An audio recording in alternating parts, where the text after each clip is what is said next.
Hey everybody, welcome back to my channel. My name is Stephanie Bree, and I'm going to tell you a story, depending on how you view life and capitalism and society, is either going to be inspirational or it's going to, if you're one of those rich bitches who grew up with a silver spoon in your mouth, you're going to be like, grow up, pig. So let's talk about my time as a professional DJ and how I became a DJ in the first place.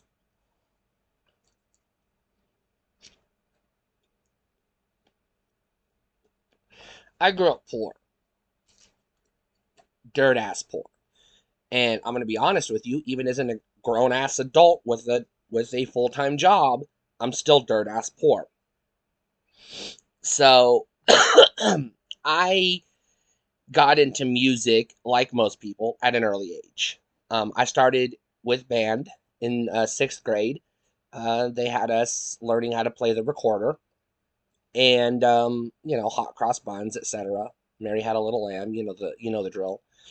And then in seventh grade, I got into um, you know, um, like actual band, concert band, pet band, marching band, and I learned percussion.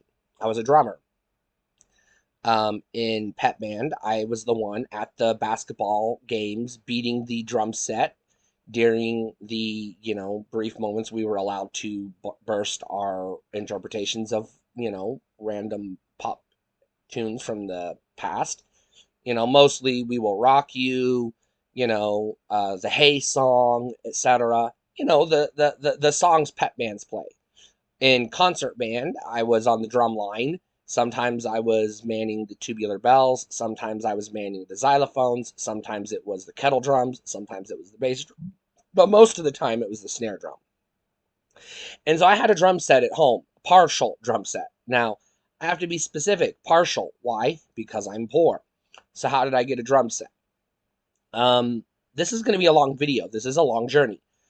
Um, I was at 12 years old. I figured out how capitalism worked. It basically is you get a job, you can use the money you earned from your paycheck to buy things. So at 12 years old, I got a fucking job. But at 12 years old, you know who's going to hire a 12-year-old? No one. So you know what I did? I created my own fucking job. That's right. I set up a little card table on the side of the road, and I asked my mom for $1, and she gave it to me out of my allowance. I went to the grocery store. I bought as many packs of Kool-Aid as I could. I went home. I made all the Kool-Aid. I went out in front of the construction site, and I sold cups of Kool-Aid to thirsty, sweaty construction workers. And I did this until the city tax asshole shut me down. And then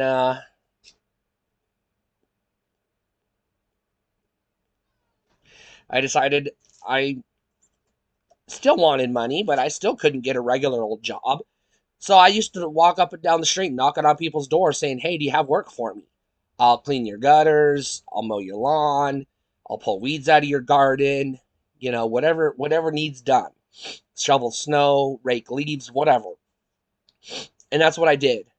And I did that until the guy at the newspaper caught wind of my work ethic and gave me an opportunity to throw newspapers at people's porches. A job that came with a paycheck and a piece of paper, a W 2. Well, not a W 2, but a piece of paper that I could give the tax man to get him off my fucking back.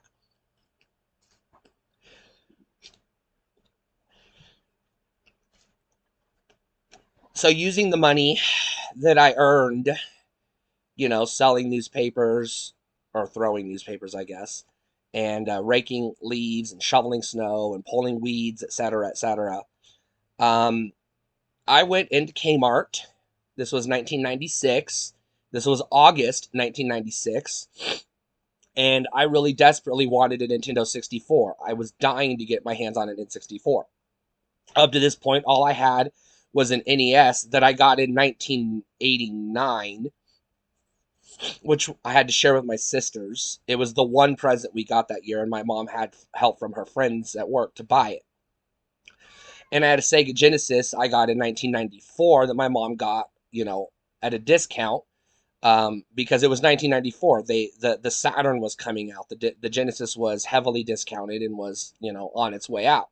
So I was able to get a Genesis after the fucking fact. After all my friends were already over it. I was just getting to explore 16-bit at a time when people were not impressed by 16-bit anymore.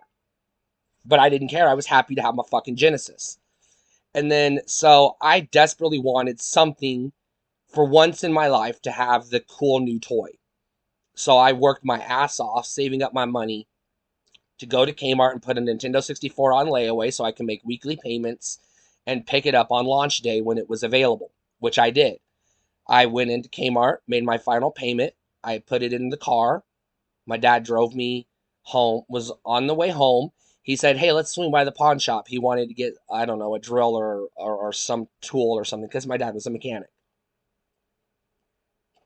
Another man who had no education. My dad dropped out of high school, went into the Navy, was honorably discharged, none of your business why, and, struggled to find employment. So what did he do? He did what he taught me to do. He made his own jobs. He bought tools, wherever he could at thrift stores and pawn shops and fucking yard sales and, you know, friends giving him shit for presents, used tools for whatever. And he became a mechanic and he worked his ass off. Earned his fucking retirement. And he taught me to do the same goddamn thing, which is what I've been doing my entire fucking life. So all you dipshits who tell me get a job, fuck you. I've been working since before you shitheads were even born, most of you, and way earlier in life than most of you were willing to do, especially you rich bitches. Now, I am not saying if you're rich, you're automatically a bad person. So, please be mindful. I'm just a little bitter right now. But let's talk about this. I'm going to tell my story. Move, cat. Now, at the pawn shop, I came across two things that I really wanted. There was a Super Nintendo and a shoebox full of games. About 15 to 20 games thereabouts. It was a pretty good number of games. And it was $40 for the shoebox, the Super Nintendo, 2 controllers, all the accessories. $40. Now, I just took home a $300 Nintendo 64 plus Super Mario 64, sitting in the trunk of the car. And then there was this drum set. It was $80 for the drum set. I remember this vividly. I kept the receipt for a lot of years because I was like, wow. The drum set was incomplete. It came with a snare drum and snare drum stand. It came with a hi-hat stand, no cymbals. It came with a tom-tom, or two tom-toms and a floor tom. No bass drum, no kickstand. But I begged my dad to buy it for me. He's like, I don't have that kind of money. Thinking about it, I made a snap decision. Music was more important to me than video games. So I asked my dad, can we go back to Kmart? I want to take my game back and then go back to the pawn shop and buy this drum set and this Super Nintendo. He said, are you sure that's what you want to do? You really wanted that game? And I said, yes, I want the drums more. So that's what I did. I took my N64 back, got my refund, went back to the pawn shop, bought the Super Nintendo in September 1996, mind you, when I got my Super Nintendo, again, after its successor was already hitting the market. That's how poor I was. And I went home with that drum set. I didn't have a hi-hat, so you know what I did? I went out to my dad's garage, and I found a saw blade, and I stuck it on my hi-hat stand and used a saw blade as a cymbal. I didn't have a bass drum, so I took the floor tom and laid it on its side. I took a drum mallet that I got for school because I needed mallets and drumsticks for school, for band, and I rigged my own kick drum. And I made a drum set out of scraps and taught myself basically how to drum on a half-assed, barely piece of shit drum set. Barely a drum set. In 1998, for Christmas, it was another Christmas where my parents didn't have the money to buy us kids individual presents, so they bought us one present. They bought a little Casio keyboard from, I don't know, Target or Walmart. Well, we didn't have a Walmart, so it would have been Target or Kmart or Shopko or wherever. It was one of those little, like $99 Casio keyboards. The one that has the lights on it that teaches you how to play the piano. And she put it in the. It was our Christmas, me and my sisters, our shared Christmas present. Um, and it was one of those you could push. It had pre-programmed songs. You could push a song, over the rainbow or whatever, and the keys would light up. It didn't make any sound. The keys would light up, and you would press the keys as they lit up, and it would teach you how to play the song.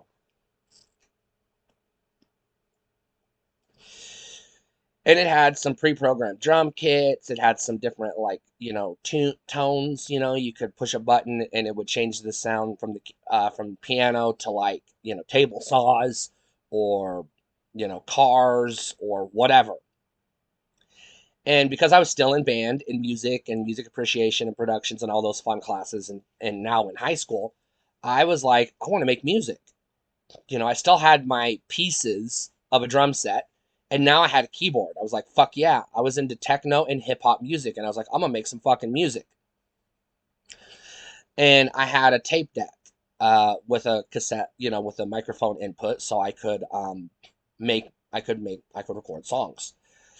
So I got a microphone off of an old one of those old box tape decks, the ones, the big square boxes that, like those with the handle. I'd have to find a picture of it, but you know what I'm talking about. One of those little handheld tape recorders.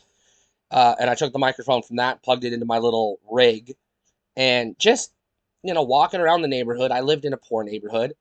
One day I was walking around the neighborhood and I saw this speaker, this big tall ass speaker sitting in the dumpster. So I walked over the dumpster and I was like, "Hey, speaker, I'll take it." And I saw this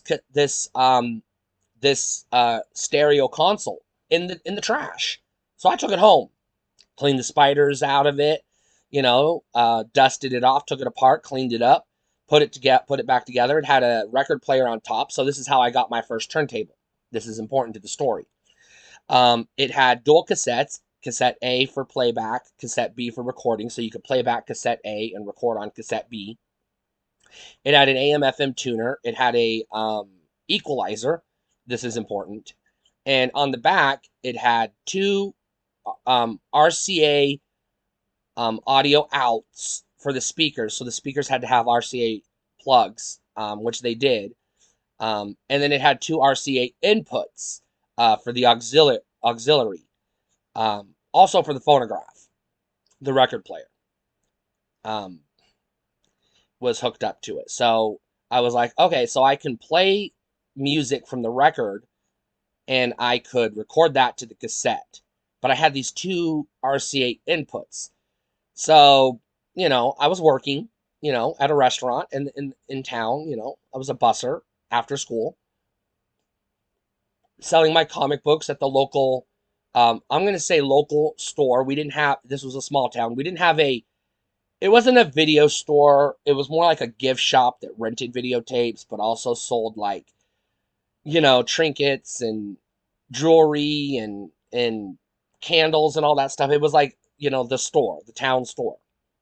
And so I made a deal with the guy at the store. Hey, I got a bunch of comic books. Let me set up a little space here on this shelf. Uh, you sell my comic books for me and then give me a cut. And he's like, deal. So that's how I was making money. And I went to Radio Shack and I bought some stuff. I bought some RCA-Y cables. I bought some speaker wire. My dad gave me a wire, like an electrical wire tool, to wire stripper, wire cutters tool, and a roll of electrical tape. And I went to the Goodwill, the thrift store, and I found this little tiny tabletop record player, cheap ass record player, no needle. And so and it was like, I don't know, $5 or something like that. It was broken, it was used, didn't come with anything. So I bought it.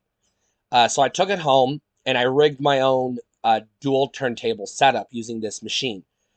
I'm not going to get too into the details, but basically I rigged it so that turntable A, the one that was on the machine, would go into input in the left channel input, and this second turntable would go into the right channel input. And all right, I'm poor. I'm, creative. What did I do? I improvised. I didn't have a needle for my record player. I didn't know what record needles were made out of.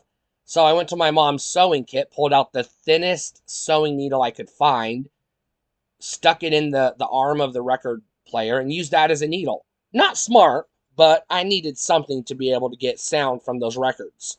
And I'd been accumulating records from thrift stores and yard sales and stuff because in the 90s, records were cheap because no one wanted them. They were, people were throwing them away. They were getting rid of them because they were buying CDs because records were old news. So I built up a nice collection of disco records and pop records and funk records and all, some, rock and roll, etc. I was building a nice, good, you know, couple of milk crates full of records. Got the milk crates from the restaurant I worked at. Um, so I started making music. I would, using the keyboard that I had, I would plug it into the tape deck, and I would play a beat, because it had a drum kit, you know, and so I would make a beat, and I'd play it for like, I don't know, 2 or 3 minutes or so, and then I would take that tape out, put it over in tape A, so I was recording to tape B, put it in tape A, and then I would take a record on the left turntable, and I would put a second record on the right turntable, and I would let turntable A play a snippet from a song, while turntable B, I would be scratching using the equalizer as a crossfader to simulate what I saw other DJs doing on music videos and interviews and Battle of the Year videotapes that I ended up buying, things like that. Learning how to DJ this way. Not ideal. I didn't have a mixer. It wasn't ideal, but I was learning how to DJ. All the while this was going on, I was still taking classes in school. Music appreciation, music publications, music class, band, choir, etc. Watching a shit ton of MTV, MTV2, VH1, learning how to make music. Just listening to the radio and making my own mixtapes all day long. Teaching myself how to DJ with scraps that I compiled together from shit that I got from the dumpster or from the Goodwill or people just discarded and gave me or whatever. And then I would play tape A and let the beat play, and then I would layer music on top of it on tape B, and that would add some layer to the track. And then I would take the tape out again, put it back in tape A, and then I would take the keyboard and I would find like a synth or a bass or something that I liked, and I would just like play around with the keys, until I found a melody I liked, hit play on the cassette, put the blank tape in tape B, let cassette A play while I would layer keyboards on top of it. And this is how I made songs. And then once I had a track, I would go back and do the same thing, let the track play, plug the microphone in, and then I would write raps, and then I would rap over the tune that I just made and make my own rap songs. I was learning how to break dance with my friends in high school, so we had a breakdance crew. One of my friends was also a rapper. Another friend was also a DJ who had legit equipment. I'm not gonna lie. All my friends were breakdancers. One of my friends was into graffiti. We were a hip hop crew, a full blown hip hop crew. By this point in time, I had gotten a little bit more money because I had a better job now. I was working at the casino after school, and I was making money, and so I was able to buy an actual mixer from Radio Shack. I was able to buy a voice changer. I was able to buy um, a what else did I buy? A bass guitar, an electric guitar, an amplifier, um, and more professional grade cables and microphones. And I got to work on my first underground independent hip hop album. Now, I spent probably 2 or 3 years working on this album, and I made no progress. I had like maybe 2 or 3 nearly incomplete songs that I wasn't satisfied with, and a bunch of gibberish that I was just like fucking around with. and I was desperate to make music. But again, I'm poor. What am I going to do? Well, one day I was walking around Hastings, the the video store that is no longer, well, music store that is no longer in business. Rest in peace, Hastings. And I was looking at the software. Well, I was looking at the magazine rack, and I was looking for the latest issue of the Source magazine because I always bought the Source magazine. And next to the magazine rack was the software rack, and I saw a software that said Sonic Foundry Hip Hop 2.0. And I was like, what's this? So I read the description, and it was a nonlinear editing audio software that came with 600 hip hop loops. And I was like, oh, my eyes watered. I was like, hell yeah, I want this fucking thing. And it was like, I don't know, $30 or something like that. It wasn't very expensive. Now, eventually, the software was called Acid. Eventually, Sony would buy out Sonic Foundry, and they would take over Acid, and then eventually Sony would. Uh, Long story short, Acid changed hands a few times, but I had a license from that software to use the loops on the CD. So now I had a better way of making music. So finally, I was making real progress on my album. But I was still in high school. I still had this ghetto ass DJ equipment, you know. And guess what happens in high school? Kids get fucking bored. Kids get fucking horny, and they got nothing to do on a Friday night. So what do? We rent the gym, from the school, and we host a dance, you know. And so me and my friends would host dances. I would DJ at the school dance. The student council would give me money, whatever the fee was for being DJ, and I would DJ the dance, and my friend would break dance, and the kids would have a good time. And I was like getting paid gigs as a DJ. Now on the weekends that we didn't have school dances, wherever the party was, because I was the most popular kid in my school, I'm not gonna lie. I was president of the student council, which, helped me get those paychecks, not gonna lie. Playing politics, did what I had to do. But um yeah.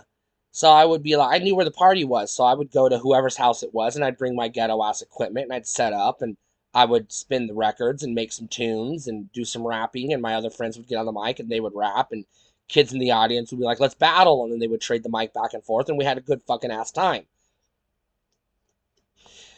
And eventually I was like, hey, I think I can probably make some money doing this on the side, you know? So I started upgrading my equipment. As time went on, I got better jobs as time went on. And other side hustles, selling comic books, selling my toys. I had an eBay store, just doing whatever I could fucking do to make money. Um, Now, I've already told part of this story elsewhere in another video where I talked about my jobs, but we're talking about my time as a DJ. In 2005, I finally saved up enough money. Me and my sister were going to open a video arcade in town.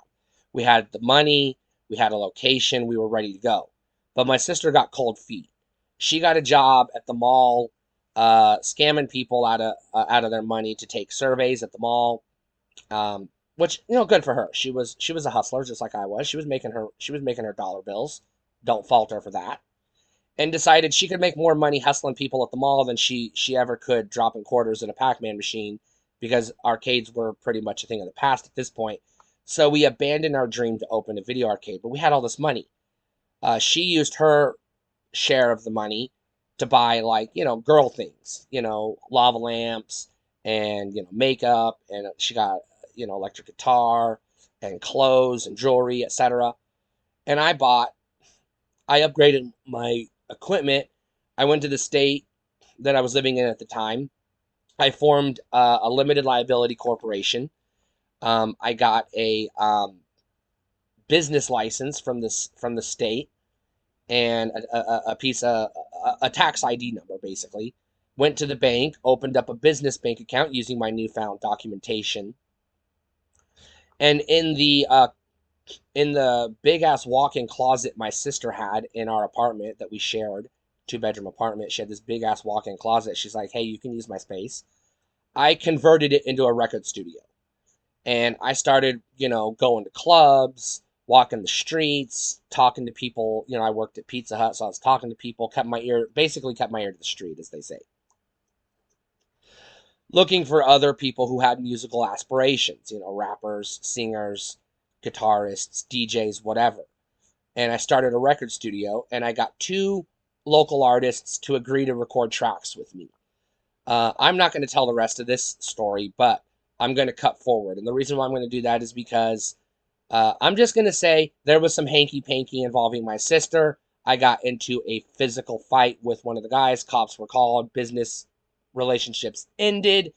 And I shut down the record studio because, hey, I had to make, I had to, fucking leave town in a hurry. But during that time, I produced some records, underground records, that I got in stores, local record stores, because we still had record stores back then. I had a website, got music on the radio, uh, got the DJ at the club to play a couple of my tracks, on Friday nights when people were jamming. Hey, local DJ produced this track, let's jam. And then after I shut down the record studio, I sold off all my equipment because I needed to fucking, hightail it out of town. So I was like, I just cut ties. Packed up my car, moved down the road, went down the road to the next town, started life over again. Um, so that's pretty much my story as a DJ. That's how I became a DJ. That's how I got interested in it. That's how I started my own record studio. During that time, I produced 5 underground records, 3 rap records, 2 techno trance records. Um, um, I was in the closet at the time. This was pre-transition, so I was going by a different name at the time, and I had a different stage name. My DJ name was different from my rapper name, so I had two aliases. Um, so I went around, and I'm not gonna say bought back all the tapes and CDs, but reacquired all the tapes and CDs through haggling and trading and whatnot, and destroyed them all. I deleted the website. Um, I took the songs off of iTunes, and off of MySpace because they were on MySpace and GarageBand and everywhere else where they were out there. Um, and I erased this part of my life. So the music is gone. I deleted them from my hard drive. There is no record. There is no, obviously, this is just my story, but there's no proof because I destroyed it all. Because I was like, no, I'm not that guy anymore. I'm Stephanie now. I don't want any references to that old life. So currently, I moved on. During this time, throughout all this, I've told this story. I learned how to get into video editing, because I was trying to make breakdancing videos and music videos to accompany my music. So I learned video editing, got into YouTube. I got into doing weddings and things like that, and eventually got a job. Got a job at a TV station. Went to college, studied broadcasting, and then worked in the news business for 7 years. And then COVID happened, and I lost my job, and then had to do something else. So I've adapted. Um, I have no desire or interest in getting back into music production. I've stated this multiple times. Um, that part of my life is in the past. That person, that DJ name I went by, that rapper name I went by, they're dead to me. They don't exist anymore. Those guys are dead. Their music is dead. And as far as I'm concerned, I'm now a video producer, a journalist, a writer, whatever. I'm no longer a musician, a DJ. I don't own any musical instruments of any kind. I don't have the software anymore. I don't have those loop libraries anymore. I don't have recording equipment anymore. I've got nothing. I just got a laptop and some video production equipment, which I don't even use most of the video production equipment I have because I'm mostly doing vlogs, which is just talking to the webcam, which is a whole hell of a lot easier than setting up a whole fucking studio and, making, videos and then editing them and blah, blah, blah. This is just easier. And I don't have a lot of time to be doing that shit. So I went with easy because it's what I got time to do. So stay cool.